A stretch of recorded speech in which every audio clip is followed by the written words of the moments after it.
So yan mga idol, papakita natin sa inyo yung e-clutch nitong system ng Honda. So makakapansin nyo naka-neutral po tayo, no? So ang e-clutch po, pag naka-e-clutch tayo na system, naka-enable na kagad yan. Yan po yung pinaka-standard. So meaning, pagka in-start natin po ngayon, yan. So pag naka-start na yan, and nag-primera po tayo. Primera tayo. Actually ito, mamamatay ito pagka tayo ay pag tayo naka side stand, kasi meron siyang side stand cut-off switch. O kailangan tanggalin natin yung side stand natin. Ayan, ngayon pwede natin ng ayan, primera.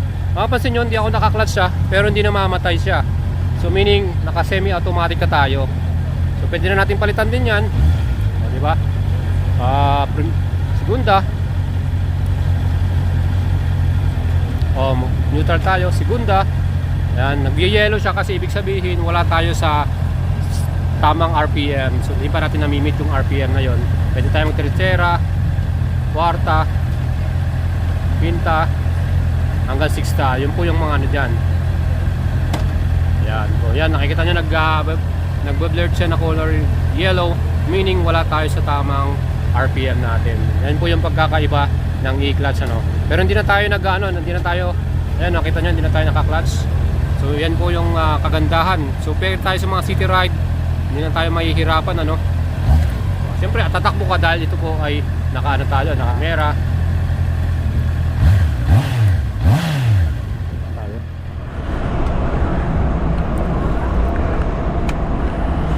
Alright, ang ganda, oh. Diba? Oh, diba? Solid, no? At isa sa pinakamalaking binago nga nila dito sa bagong model, itong full color TFT display. Meron na rin tayong bagong Honda smartphone connection. Ang tawag nila dyan, Honda Road Sync. So may kukonect na natin yung ating music, messaging, at navigation. Yan po mga idol. Lakas din ang ating stock exhaust, ano, dahil 4-cylinder to, malakas ang ating exhaust sound. Wow!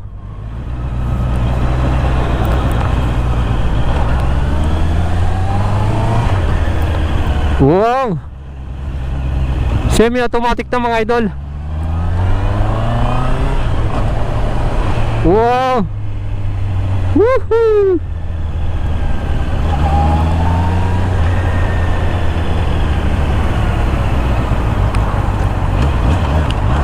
So mapapansin nyo,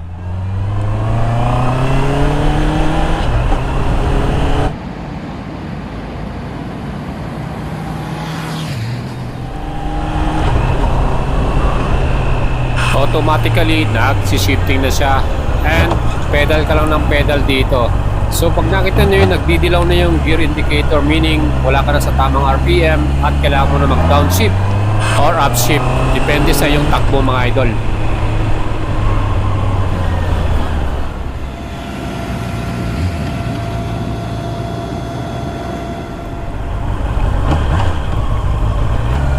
Suabe mga idol, ang sarap ng iliko. Ayan, sa mga cornering yung handling niya, suwabing suwabe, no?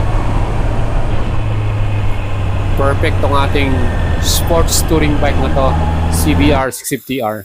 Well idols, ang ating makina yan po ay 650cc, 4-cylinder, 16 valves, liquid cooling, double overhead camshaft, at electronic fuel injection by Honda with 6-speed transmission. Equipped din ito ng assist and sleeper clutch, kaya talagang solid ang ating performance. With max power na 93.9 HP at total torque naman ng 63 Newton meters. At ang weight po ng e-clutch ay nasa 2 kilograms. So pag naka-standard ka, magdagdag pa ng 2 kilos pag may e-clutch system na. And when it comes to suspension naman, tingnan natin, napakaganda rin ng parts natin dito. Front suspension, ang kanilang brand na nakalagay dyan ay Showa upside down front forks. Yan po, ang ganda ng kanyang pinaka-bounce para sa atin, ano. And sa atin namang likuran na suspension, monoshock yan, Showa brand din, via swing arm. At yan po ay preload adjustable pa. Pwede nyong patigasin or palambutin.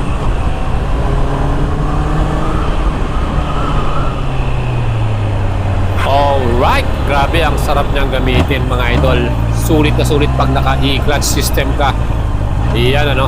Well mga idols, pagdating naman sa stopping power ng ating CBR 650R, yung ating pinaka front brakes, yan pa ay gumamit ng Nissin caliper, naka dual disc, 4 piston, at may equip to ng anti-lock braking system. Kaya confident ka sa ating braking, lalo na dito sa ating front.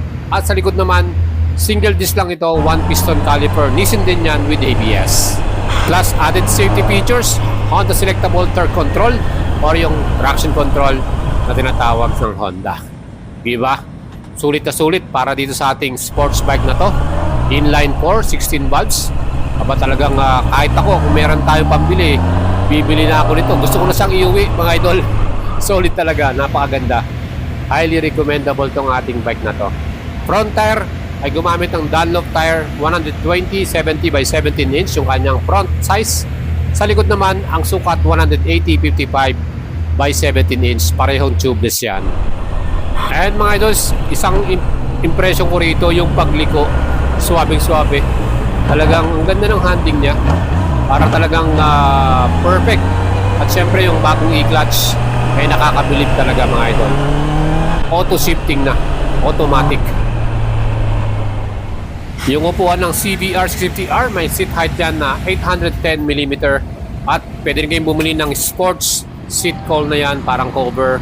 Mabibili mo yan as accessories pandagdag sa pamporma nitong ating CBR 650R.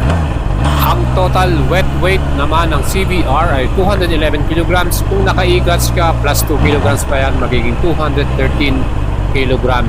Para naman sa fuel tank capacity, ang gas volume nito 15.4 liters.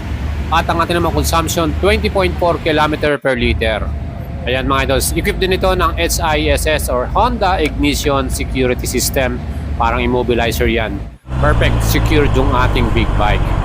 Alright, so ito, tapos na tayong mag-test at talagang nag-enjoy tayo at super sulit nito. And big shoutout po sa Honda Philippines Incorporated, dito po sa Honda Safety Driving Center. Thank you very much sa mga napakabait na mga staff dito at very accommodating silang lahat. Super na-enjoy natin ang test ride today. Hindi lang tong mga 650cc na may e-clutch ang ating nasubukan. Even yung mga 500cc models nila, halos lahat yan ay ating tinry at nasubukan na patakbuhin dito.